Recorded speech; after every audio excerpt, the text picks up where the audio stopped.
আমরা যখন কোনো সুন্দর পার্ক বা বড় বাগান ঘুরতে যাই তখন হঠাৎ করেই আমাদের চোখ আটকে যায় অদ্ভুত সুন্দর একটি গাছের দিকে। দূর থেকে দেখলে মনে হয় যেন প্রকৃতি তার নিজের হাতে বিশাল এক সবুজ হাত পাখা মেলে ধরেছে, কিংবা কোনো দৈত্যাকার ময়ূর তার পেখম ছড়িয়ে দাঁড়িয়ে আছে। এই অসাধারণ গাছটির নাম পান্থ পাদাপ, যাকে ইংরাজিতে পুরো বিশ্ব চেনে ট্রাভেলস পাম্প বা ট্রাভেলস ট্রি নামে। গাছটি এতটাই সুন্দর এবং রাজকীয় যে যে কোনো জায়গায় সৌন্দর্য একাই অনেক গুণ বাড়িয়ে দিতে পারে। এই গাছটি দেখার পর অনেকেই মনে প্রথম চিন্তাটি আসে, পান্থ পাদাপ এটি কি কোনো বিশেষ ধরনের কলা গাছ? এই ভুল ধারণা হওয়ার খুব স্বাভাবিক, কারণ এই গাছের পাতাগুলো দেখতে একদম কলা গাছেরই মতো, বিশাল লম্বা এবং সবুজ। এমনকি পাতার গঠন ও শিরার বিন্যাসও কলা পাতার মতোই। কিন্তু আপনি যদি একটু ভালো করে লক্ষ্য করেন তবে পার্থক্যটা ধরতে পারবেন।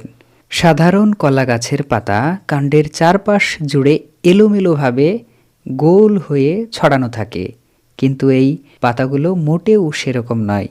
এর পাতাগুলো কাণ্ডের দুদিক পাশে একেবারে সারিবদ্ধভাবে সাজানো থাকে।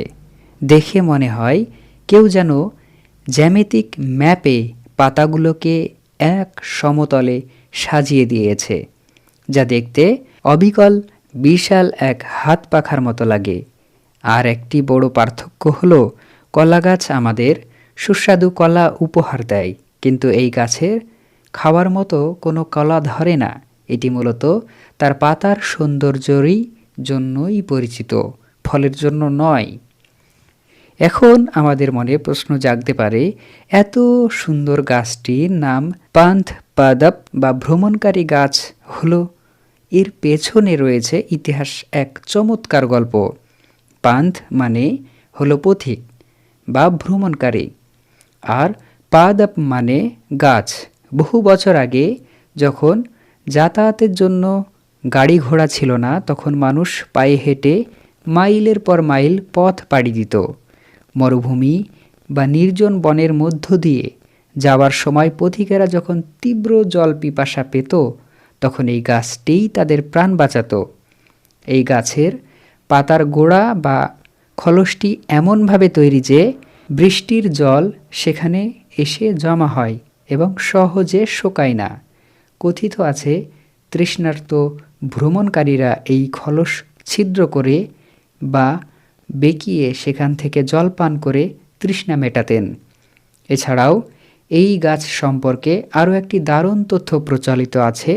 শোনা যায় এই গাছের পাতাগুলো সাধারণত পূর্ব এবং পশ্চিম দিকে বরাবর প্রসারিত হয়ে জন্মায়। ফলে গহীন অরণ্য বা অচেনা পথে যেখানে কোনো কম্পাস নেই, সেখানে ভ্রমণকারীরা এই গাছ দেখে দিক নির্ণয় করতে পারতেন। যদিও সব গাছ এই দিক নির্ণয়ের বিষয়টি পুরোপুরি সঠিক হয় না, তবুও পথিকের বন্ধু হিসাবে এর নাম হয়ে গেছে ট্রাভেলস পাম। এই গাছটি আদিবাড়ি বা জন্মস্থান আমাদের দেশে নয়, এটি এসেছে আফ্রিকার মাদাগাস্কার দ্বীপ থেকে। সেখানে থেকেই এর রূপে জাদুতে এটি সারা পৃথিবীতে ছড়িয়ে পড়েছে। গাছটির লম্বা প্রায় 30 থেকে 50 ফুট পর্যন্ত উঁচু হতে পারে।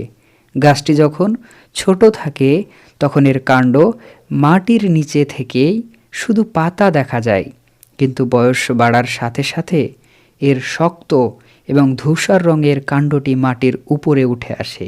পুরনো পাতাগুলো যখন ঝরে পড়ে তখন কাণ্ডের গায়ে আংটির মতো দাগ থেকে যায়, যা দেখতে পাম বা তাল গাছের মতো মনে হয়। এই কারণেই অনেকে একে পাম গাছ ভাবেন, যদিও উদ্ভিদ বিজ্ঞানের ভাষায় এটি পাম বা তাল গাছ নয়। এই গাছে ফুল বা ফল সচরাচর খুব একটা চোখে পড়ে না, তাই অনেকেই জানেন না যে এর ফুল দেখতে কেমন। এর ফুলগুলো ফোটে পাতার গোড়ার খলস থেকে, দেখতে অনেকটা কলার মোচার মতো, তবে রং হয় সাদাটে বা ঘিয়ে রঙে। আর সবচেয়ে অদ্ভুত হলো এর বীজ। এর বীজের রং একদম গাঢ় নীল। প্রকৃতিতে নীল রঙের ফল বা বীজ খুব একটা দেখা যায় না, তাই এই গাছের নীল বীজগুলো দেখতে খুবই আকর্ষণীয় লাগে। মাদাগাস্কারে লেমুন জাতীয় প্রাণীর এই বীজ খেয়ে গাছটি বংশ বিস্তারে সাহায্য করে। পরিশেষে বলা যায়, পান্থ পাদপ কেবল একটি গাছ নয়, এটি প্রকৃতির এক অনন্য স্থাপত্য।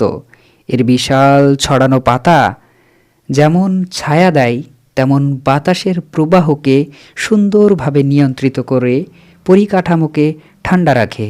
যদিও এখন আর আমাদের জল খাওয়ার জন্য এই গাছের উপর নির্ভর করতে হয় না, তবুও ইতিহাসের পাতায় পথিকের বন্ধু হয়েই বেঁচে থাকবে।